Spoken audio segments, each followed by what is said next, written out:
Ya, apa gunanya Alkitab memberikan peringatan terhadap bahaya kemurtadan, bahwa ada kemurtadan. Kita punya keyakinan bahwa orang percaya tidak mungkin murtad. Orang yang benar-benar percaya tidak bisa murtad. Ya, kita baca dulu sebentar dalam 1 Yohanes 3 ayat 9. Setiap orang yang lahir dari Allah tidak berbuat dosa lagi, sebab benih ilahi tetap ada di dalam dia, dan ia tidak dapat berbuat dosa karena ia lahir dari Allah. Jadi melihat ayat ini, orang yang percaya itu adalah orang yang telah dilahirkan dari Allah. Dan karena itu orang yang lahir dari Allah itu tidak berbuat dosa lagi. Maksudnya tidak akan terus-menerus berbuat dosa. Kalau kita melihat dari ayat ini, berarti orang percaya yang sudah dilahirkan dari Allah tidak akan terus-menerus berbuat dosa lagi. Nah, terus artinya bahwa orang percaya itu kan tidak bisa meninggalkan Tuhan. Kan dikatakan tidak terus-menerus berbuat dosa, tidak akan meninggalkan Tuhan, tidak akan menjauhkan diri dari Tuhan.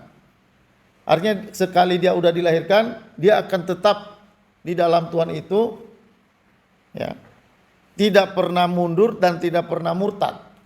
Lalu untuk apa ayat-ayat Alkitab yang memberikan peringatan-peringatan supaya berhati-hati, waspada, karena ada bahaya kemurtadan. Ya. Untuk apa berarti? Kalau misalnya memang tidak ada kemurtadan bagi orang percaya, lalu untuk apa peringatan-peringatan murtad itu di dalam Alkitab?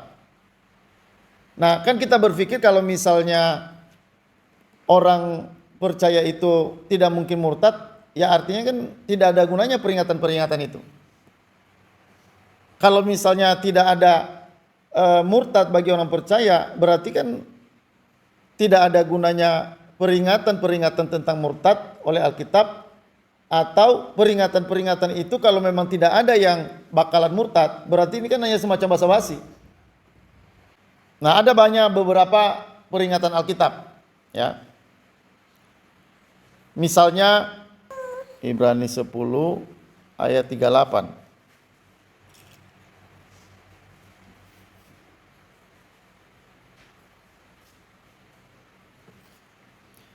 Tetapi orangku yang benar akan hidup oleh iman. Dan apabila ia mengundurkan diri, maka aku tidak akan berkenan padanya. Jadi kan ada peringatan supaya jangan murtad. Ditegaskan kalau ada orang mengundurkan diri, maka orang itu tidak berkenan pada Tuhan. Ya. Ada lagi banyak ayat-ayat yang memperingati kita supaya jangan murtad. Misalnya, barang siapa yang bertahan sampai pada akhirnya, dia akan selamat. Orang yang bertahan sampai pada akhir akan selamat. Terus misalnya kita juga bisa melihat ayat Filipi 2. Ya, ini yang cukup terkenal, Filipi 2 mengerjakan keselamatan. Ya, Filipi pasal 2 ayat 12. Ya, dikatakan, "Hai saudara-saudaraku yang kekasih, kamu senantiasa taat. Karena itu tetaplah kerjakan keselamatanmu dengan takut dan gentar. Bukan saja seperti waktu aku masih hadir, tetapi terlebih pula sekarang waktu aku tidak hadir." Jadi kita diperingatin untuk taat. Nah, kalau kita melihat dari peringatan ini, ya seakan-akan berarti kan ada kemungkinan orang percaya untuk tidak taat.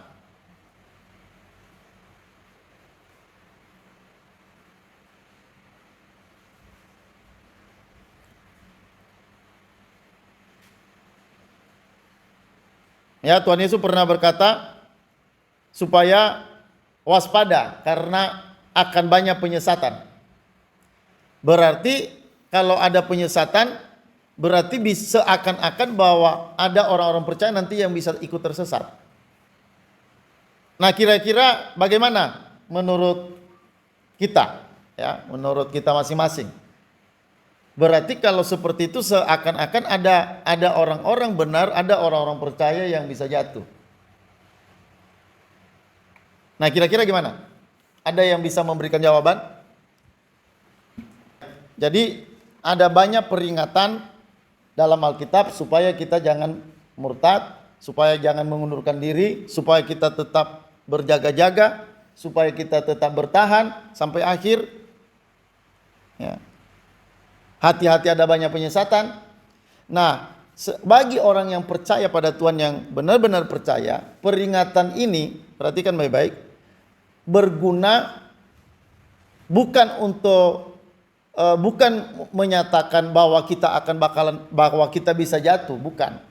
Tetapi peringatan ini menjaga kita supaya kita bisa tetap di jalur keselamatan. Ya.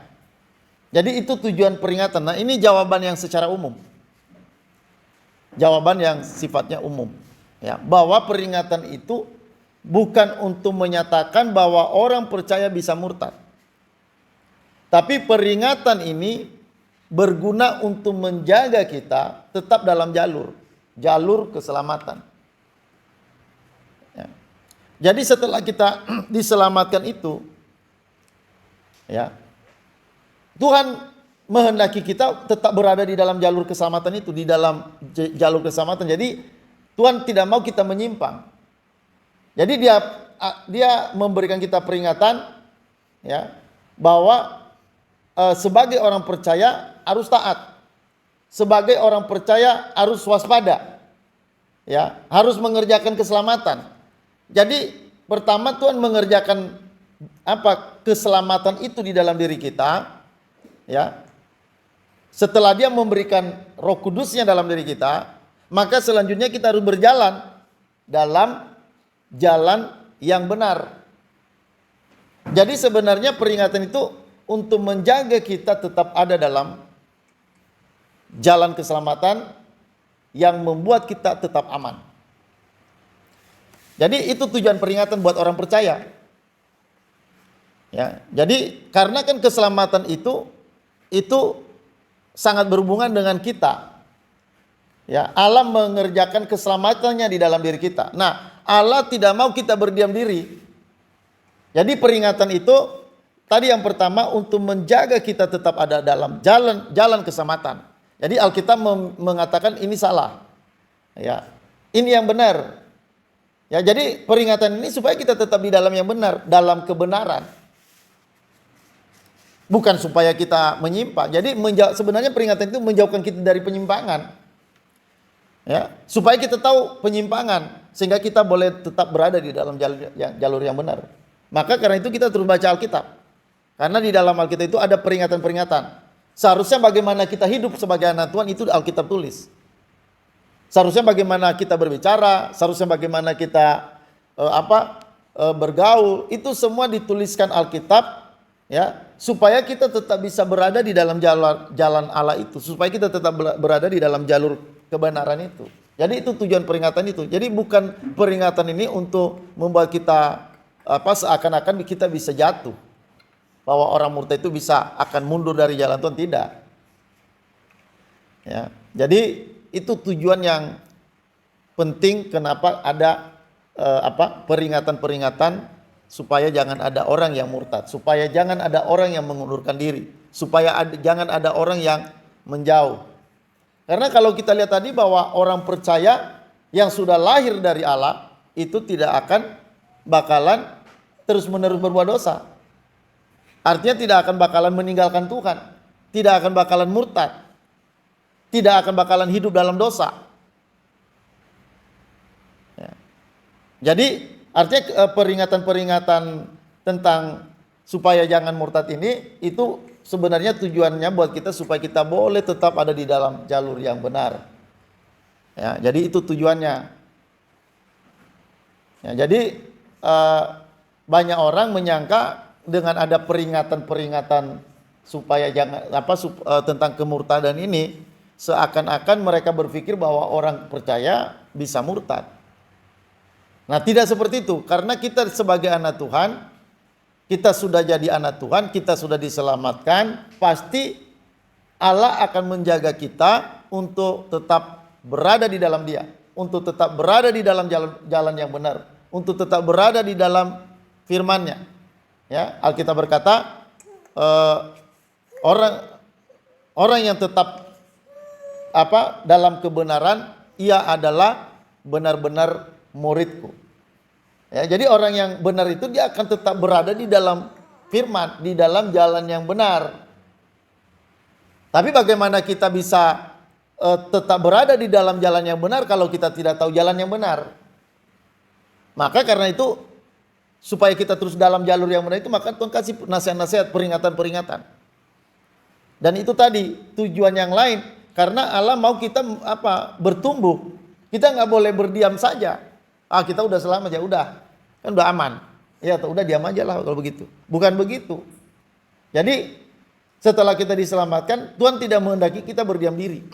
Tapi Tuhan mau kita bertumbuh di dalam pengetahuan, di dalam kebenaran, dalam kedewasaan. Ya, maka untuk itulah ada peringatan-peringatan itu.